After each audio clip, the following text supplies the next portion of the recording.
আমরা তো চেয়েছিলাম ঈদ শান্তিপূর্ণ ভাবে হবে, রাম জন্মভূমি রাম নবমী শান্তিপূর্ণ ভাবে হবে।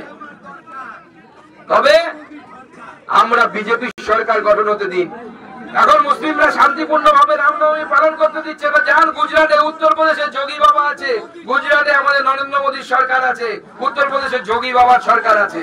যখন ওখানে রামনবমীর মিছিল হয় তখন মুসলিমরা এসে রাস্তার ধারে দাঁড়িয়ে ফুল ছেটায়, নাহলে শরবত দিয়ে খাওয়ায়।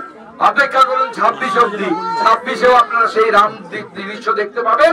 রামনবমীর মিছিল আপনারা করবেন আর মুসলিম ভাইরা পাশে দাঁড়িয়ে শরবত খাওয়াবে আপনাদের, সেই ব্যবস্থা হবে, চিন্তা নেই।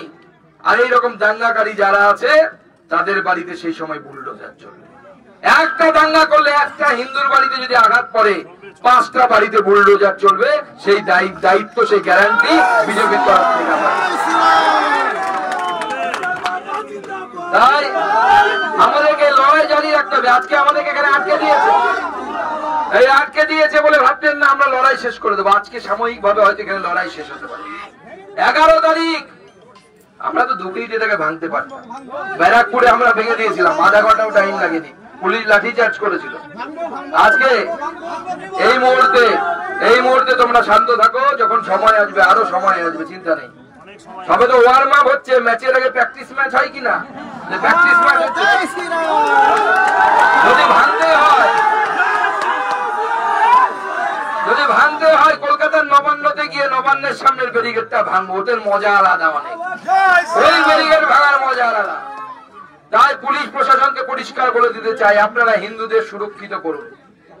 কালকে আপনারা ওসি না আইসি কি আছে মোদাবাড়ি থানায় আমি জানি না, সে হিন্দুদেরকে নাকি ধমকি দিয়েছে, বাড়ি থেকে বেরোলে নাকি গুলি করে দেবে।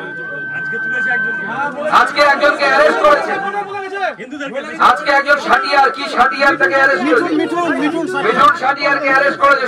সে তার দোষ কি? সে বলেছে আজকে এই পোড়া নোংরা গুলো কেন পরিষ্কার করছেন, আমাদের নেতা আসবে বলে তার সামনে থেকে সরানোর জন্য। শুধু এই অপরাধ, এটা ফ্রিডম অফ স্পিচ না? এইটুকু বলার ক্ষমতা নেই একজন সাধারণ মানুষের, একজন নাগরিকের? মুখ্যমন্ত্রীকে কেমন ইংল্যান্ডে গিয়ে মানুষ প্রশ্ন করলো, অভয়াকে আপনি মেরেছেন, মুখ্যমন্ত্রীর মুখের উপরে বললো, আঙুল তুলে দেখিয়ে রাজা তোর কাপড় নেই, রাজা উলঙ্গ। মুখ্যমন্ত্রী তাও হাসছে, নিজের ব্যান্ডেজ পরা ছবি দেখাচ্ছে, ব্যান্ডেজ পরা ছবি। ওই ব্যান্ডেজের নিচে কত রক্ত ছিল দিদি আমরা জানি, কিন্তু আপনি মহিলা, আপনি মায়ের বয়সী আমার প্রায়, আমরা আপনার ব্যক্তিগত বিষয় নিয়ে টানাটানি করতে চাই না।